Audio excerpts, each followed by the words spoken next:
Love dimulai.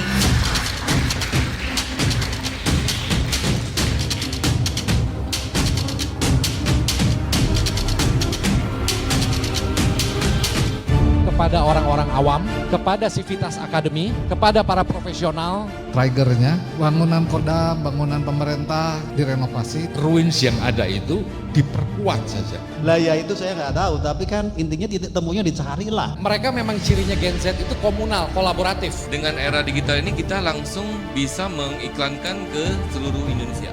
Overthinkingnya, aduh gimana ya kalau nanti desain saya jelek, gimana kalau ada orang yang jadi haters kita. Sebuah desain itu bukan bagus atau jelek, tapi yang ada itu benar. Lalu untuk fabric kita juga ada penggunaan fabric yang sustainable. Kalau di kota tua Jakarta dekat laut, lebih parah lagi.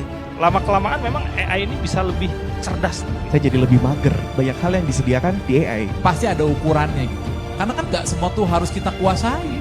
Kalau harus mengalami tapi harus belajar. Belajar, betul. Prepare aja. Dari 18 jam yang kita punya, karena 6 jam kita tidur, kita bisa jadi punya komposisi yang kita prioritaskan untuk si excitement itu. Bersama Mind Talks, kita akan menyisir ruang visual dan ruang dengar Anda. Selamat pagi, langsung dari panggung Universitas Kebangsaan Republik Indonesia. Banyak banget ini yang datang. Mungkin teman-teman yang di belakang kedengeran nggak suaranya? Kedengeran ya? Oke, teman-teman. Terima kasih, ini sebuah kehormatan bagi Mind Talks. Mengucapkan terima kasih kepada Universitas Kebangsaan Republik Indonesia, kepada Ibu Nur, kepada jajaran dosen, kepada jajaran rektorat, kepada Himpunan Mahasiswa Arsitektur dari UKRI. Dan terutama terima kasih kami kepada Platinum Keramik. Mind Talks secara khusus kita mendeklarasikan sebagai media partner dari IMA Pradarana, Universitas Kebangsaan Indonesia. Give some love. Saya mau kasih prolog sedikit mengenai arsitektur dan lingkungan ini. Ini sebetulnya adalah hal yang umum dibicarakan. Tapi hal ini cukup pelik untuk dilaksanakan. Ini menjadi isu dunia. Seluruh dunia ngomongin ini. Nah, mungkin kita tidak akan bisa menemukan kesimpulan. Tapi kita bisa menyebarkan isu ini, bisa menginformasikan akan isu-isu ini kepada halayak umum. Karena semakin banyak inspirasi, semakin banyak ide yang bisa teman-teman keluarkan, insya Allah kita bisa merubah dunia. Bicara lingkungan ini ada beberapa faktor yang bisa disebut berkontribusi dalam upaya kita melestarikan lingkungan. Yang pertama adalah desain berkelanjutan. Yang kedua, mungkin penerapan green building ya. Yang ketiga, penghijauan di area perkotaan sehingga mendukung apapun yang kita bangun. Konservasi lingkungan melalui adaptive reuse. Dan yang kelima, pengurangan emisi karbon. Yang keenam, integrasi dengan lingkungan alam. Yang ketujuh, pendidikan dan kesadaran publik. Ini sebetulnya yang Mind Talks akan upayakan dari pembicaraan hari ini. Yang kedelapan, mendukung berbagai upaya sebuah kota melalui rangkaian smart city ataupun rangkaian sosialisasi lainnya. Bersama dengan pemerintah, bersama dengan perusahaan, ataupun bersama dengan para komunitas. Nah, dari kedelapan item ini yang akan menjadi kurang lebih landasan kita akan memulai pembicaraan pada pagi hari ini. Sebagai dari sisi produsen ataupun dari sisi demand, permintaan akan barang-barang, akan bentuk-bentuk bangunan yang sekarang lagi diminati ya. Pembicara yang satu lagi, ini generasinya nggak jauh-jauh dari kalian, tapi pencapaiannya luar biasa. Desain-desainnya mutakhir. Nanti kalau ngelihat desain bisa visit Instagramnya deh. Nah, tapi yang utama adalah bagaimana kita bisa melihat perspektif dari beliau ini dalam pembicaraan kita pada hari ini. Give some love, Anji Arya.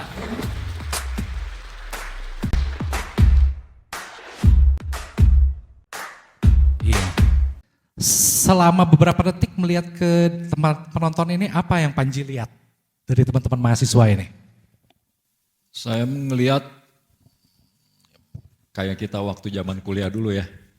Kenapa bro? Waktu zaman kuliah dulu, jadi memang banyak muka-muka yang insya Allah nih generasi-generasi sekarang dengan teknologi-teknologi yang ada mungkin bisa banyak percepatan daripada generasi-generasi kita yang sebelum-sebelumnya. Jadi saya ngelihat banyak muka-muka yang cerah ya, maksudnya buat jadi arsitek di kemudian hari gitu. Jadi optimis lu melihat ini ya? Optimis, pasti. Sekarang kesempatannya terbuka lebar. Oke. Terkait dengan topik ini nih, nanti mungkin bisa dilanjutin Denta. Mengenai tantangan lu sendiri melihat era sekarang ini kan tuntutannya desain berkelanjutan. Kemudian prinsip green building atau go green gitu ya. Nah terkait dengan dua area ini aja dulu. Ini tuh mungkin gak sih dilakukan oleh seorang arsitek gitu ya? Arsitektur berkelanjutan atau sustainable design ya, terus tadi green building apa semua, kayaknya memang ini topik yang mungkin bukan belakangan, mungkin udah beberapa tahun ke belakang ini ya, isu ini udah terus digalakan karena memang kondisinya sekarang mau nggak mau menuntut ke arah sana. Betul. Kita sebagai arsitek memang harus optimis hal-hal itu bisa diwujudkan karena memang fasilitas dan infrastrukturnya mulai berkembang. Walaupun mungkin di Indonesia border-bordernya masih terlalu banyak gitu ya, artinya menurut pengalaman saya memang belum berkembang cepat seperti di luar negeri, tapi sebenarnya kita bisa memulai dari hal-hal yang kecil lah untuk sementara ini gitu kan. Gitu. Contohnya apa? Contohnya untuk ke arah arsitektur yang berkelanjutan ini kita bisa mulai dengan hal-hal yang lebih ke pendekatannya passive design. Ada yang ngerti nggak passive design apa? Nah, desain pasif itu adalah suatu desain yang memanfaatkan sumber daya alam dan iklim untuk sebuah kenyamanan. Seperti itu Pak. Masih kurang spesifik dikit. Dikit lagi katanya minta. Satu kali kesempatannya masih mau dipenuhi. Implementasi yang jelasnya apa kira-kira yang? Memanfaatkan sumber daya alam untuk sebuah kenyamanan dan menjaga mungkin Pak, ya alam sekitar lah. Supaya tidak berubah gitu. Oke. Gimana? Ya secara general oke. Oke. Ya, betul. Mungkin lebih jelasnya sedikit, passive design itu jadi pendekatannya ya kayak misalnya kita mulai mengurangi penggunaan AC, terus pemanas ya yang tadi jejak karbon tadi. Artinya dengan memanfaatkan sirkulasi angin, cahaya matahari gitu kan, dengan membuat bukan-bukan yang lebih lebar untuk area-area tertentu, terus cross ventilasi kalau memang udah pernah diajarin fisika bangunan kan, kalau misalnya kita lihat atau bikin sesuatu nih kayak bangunan atau apa, kita mesti perhatiin arah matahari apa semua karena kita bisa bermain dengan jatuhnya bayangan. Nah itu bisa membuat microclimate atau iklim sendiri di lingkungan itu untuk jadi lebih nyaman gitu. Nah, dari pengalaman lu terhadap era sekarang ya, mungkin kalau lu dulu mungkin belum musim ya, lu mengalami ini mungkin 10-15 tahun ke belakang deh mengalami ini. Kira-kira dari item-item tadi yang memungkinkan untuk lu implementasi di saat awal-awal karir lu itu apa? Bicara sulitan itu pasti kita bicara sebuah proses ya. Arsitektur itu atau arsitek itu profesi jangka panjang, jadi pasti kita ngalamin proses yang sangat panjang ya. Tapi menurut saya kesempatan sekarang tuh jauh lebih terbuka. Jadi orang-orang umum tuh sekarang udah bisa dan jauh lebih pinter juga, maksudnya percepatannya akan lebih mudah. Artinya gitu. Maksud lo klien-klien hari ini juga terhadap item-item tadi ya? Dia udah lebih aware. Udah lebih aware gitu kan? Aware. Ya. Oke, Denta pernah punya pengalaman nggak pada saat pengen menerapkan ini gitu ya? Arsitek yang bijak gitu ya? Taunya masih ada kendala apa nih? Mungkin lebih seringnya kayak si klien tuh pengennya apa, tapi kondisinya tidak mendukung. Misalkan kliennya pengen desain apa tapi lahannya itu mungkin tidak mendukung ya. Jadi tapi kekeh nih. Nah mungkin arsitek ini juga sebagai solusi ya teman-teman, menawarkan solusi untuk sebuah permasalahan desain. Jadi dari situ mungkin kita as a arsitek bisa kasih option.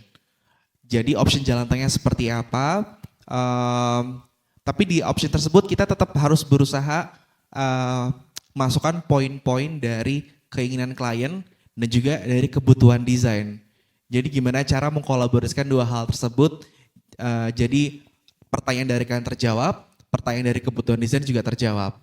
Jadi mungkin bisa kasih 2 atau 3 option untuk klien biar mereka juga bisa memilih gitu, mempertimbangkan. Opsi-opsi itu tentunya kadang ya, yang umum nih. Yang umum kan klien biasanya ujung-ujungnya, misalkan lu bilang, Pak ini saya akan bikin sirkulasinya begini, begitu gitu ya.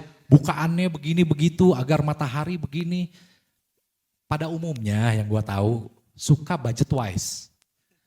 Ini budgetnya gimana? Nah di satu sisi ada yang bilang sustainability itu mahal.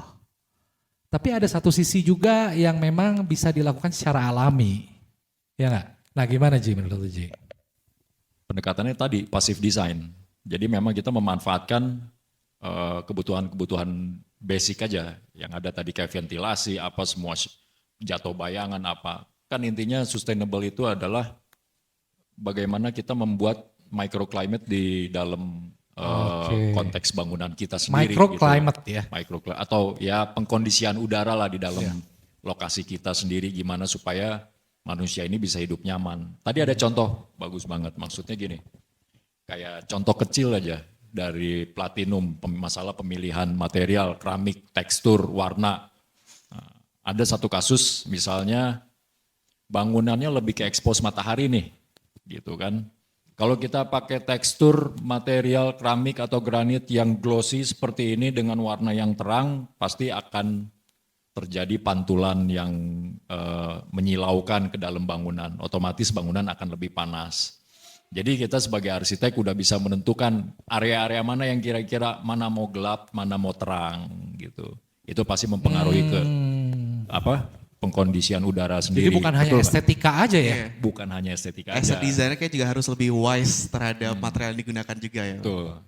Kalau tadi ada hambatan alasannya, kliennya pengennya begini, belum mau diajak ke go green gitu. Sebetulnya kita sebagai arsitek masih bisa ngakalin ya, kutip. Dalam tanda kutip bener gak? Masih bisa ngakalin.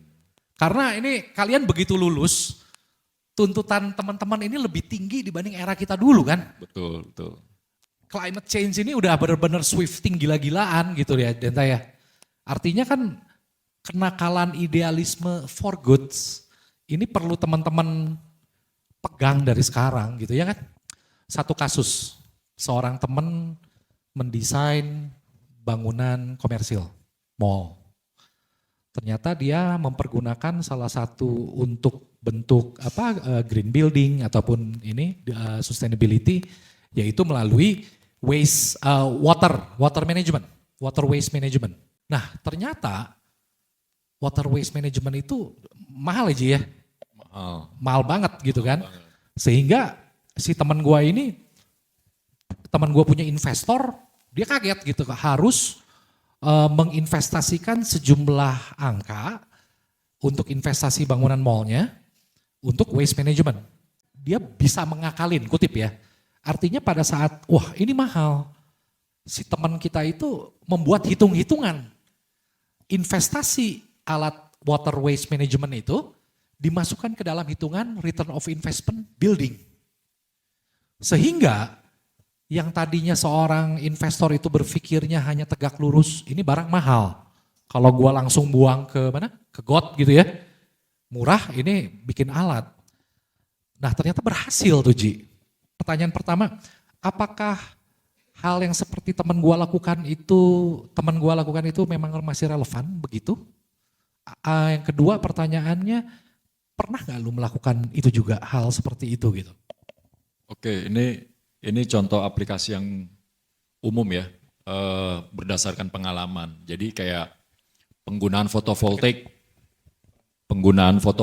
atau panel surya ya. Yang saya tahu hanya kasus-kasus tertentu sekarang yang di Indonesia yang bisa pakai itu. Salah satunya Platinum ya, kayak tadi lihat kan pabrik untuk mengefisiensikan listriknya dia pakai fotovoltaik 15.000 watt. Nah aplikasinya di lapangan yang tadi maksudnya Kang Indra itu mungkin lebih ke kerjasama. Benar. Sama vendor si panel surya ini. Nah ternyata nggak sesimpel itu juga gitu. Karena ada requirement dari vendor fotovoltaik yang dia punya minimum.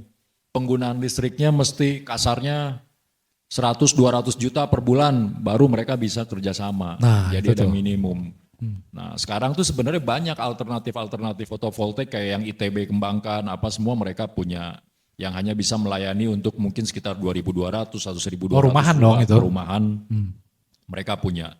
Nah Denta, lu sendiri ngelihat dari sisi produsen ya, terkait dengan tadi kan Panji bilang warna-warna dalam rangka less energi gitu ya. Dari catatan Platinum sendiri terhadap pembelian gitu ya, non retail lah gitu ya, yang hubungannya dengan digunakan oleh para arsitek dalam rangka sustainability ini gimana di Platinum melihatnya? Sudah banyak diterapkan di kayak green building dan lain sebagainya. Karena juga mungkin ini menyangkut poin selanjutnya juga sih sebenarnya. Lanjut aja. Juga sebenarnya kalau menyangkut tentang waste juga dari Platinum sebenarnya nggak ada. Kalau kita bisa bilang nggak ada waste karena dari pengolahan keramiknya sendiri setelah diolah itu waste-nya kita olah kembali dari Platinum sendiri yang olah. Kemudian untuk yang ketiga kalinya itu ada pihak ketiga. Contohnya sama, jadi kita bekerja sama orang lain untuk mengolah waste tersebut. Jadi sebenarnya kalau hitungannya nggak ada waste. Mungkin salah satu supportnya jadi sampai seperti dedek itu. ketiga juga masih di ini ya? Diolah sama mereka kayak gitu. Jadi ini mungkin contoh lain, kalau tadi contohnya dalam manajemen air, kalau kita mungkin dalam manajemen emisi kayak gitu. Emisi, betul. Benar. Nah, tapi outlook-nya sendiri nih. Outlook dari penggunaan material Platinum. Ini kan tadi gue lihat terakhir dia ada bunga ya? Flower, ocean, gini-gini. Itu kan diciptakan ada berkesinambungan dalam rangka sustainability ini juga nggak? Penggunaan warna tadi yang kata Panji. Mungkin setiap kita launching produk punya sifat masing-masing ya. Mungkin kalau dari yang terakhir kita bisa kaitkan dengan sustainability karena kita nature semuanya. Nah. Cuma mungkin ada kita keluarkan lagi, kita mengangkat isu lain. Jadi kadang-kadang isu yang nggak berkaitan itu bisa dimasukkan ke dalam sebuah motif kayak gitu. Emang Ji, kalau motif-motif nature gitu ya, tadi dia bilang, itu tuh adaptif terhadap desainnya, impact terhadap desainnya apa Ji biasanya? Nature tuh udah pasti yang paling aman, ya. Kenapa udah pasti aman? tekstur-tekstur yang paling aman. Oh. Yang bawa tadi bicara kenyamanan lagi. Sebagai manusia, nah ini balik lagi tadi sama korelasinya judulnya antara manusia hubungannya dengan lingkungan seperti apa. Nah ini terjadi gitu, koneksinya di sini gitu. Warna-warna dan tekstur-tekstur nature tuh memang hal-hal basic yang udah pasti ke implementasi di arsitektur bakalan lebih nyaman. Tapi kita sekarang lanjut ke tengah kota nih, di mana tempat kita ini berada. Kanan kiri ini kan udah bangunan semua Ji. Ya, jadi gue pikir bicara lingkungan dalam konteks perkotaan yang sudah padat, bagi seorang arsitek yang akan mendapatkan pekerjaan, let's say mendesain atau membangun, itu seringkali kan challenge-nya adalah merenovasi dari yang ada Ji. Dari sebuah kota yang padat ya. Adaptive reuse. Iya. Tadi mungkin teman-teman belum banyak yang tahu adaptive reuse. Ada yang udah tahu belum? Oh, ada. Oke. Adaptive reuse adalah memanfaatkan kembali bangunan menjadi fungsi yang baru. Terima kasih. Oke. Nah, betul. Karena kalau itu langsung gua jawab karena kebetulan adaptive reuse itu tesis saya ngangkat adaptive reuse, jadi langsung saya jawab betul. Itu 1 dari 7 item, betul. Adaptive reuse ini tuh sebenarnya kalau dulu banyak dipakainya di bangunan-bangunan heritage. Nah, benar nggak? Jadi memfungsikan kembali gitu atau alih fungsi dari bangunan-bangunan lama menjadi bukan bangunan baru tapi lebih alih fungsi, lebih ke fungsinya dengan menjaga bangunan itu untuk tetap bisa berdiri dan lebih baik gitu. Nah jadi bicara adaptive reuse memang karena mungkin sekarang perkembangannya pesat ya. Dan udah mulai banyak sekali kita temukan area-area yang tingkat kepadatannya tinggi ya, high density betul. gitu. Jadi si arsitek ini juga harus bisa ngeblend sama situasi itu. Nah mungkin itu kaitannya nanti sama kebijakan pemerintah lagi. Kalau misalnya contoh di luar negeri aja, kalau di luar negeri itu kita nggak bebas bisa ngebangun di sana di sini gitu seenak seperti kita di sini. Mereka punya program, punya apa yang memang berkala. Nah akhirnya adaptive reuse tadi jadi satu solusi. Contoh kantor-kantor lama, bangunan-bangunan tinggi yang dulunya kantor alih fungsi jadi apartemen. Atau jadi hotel.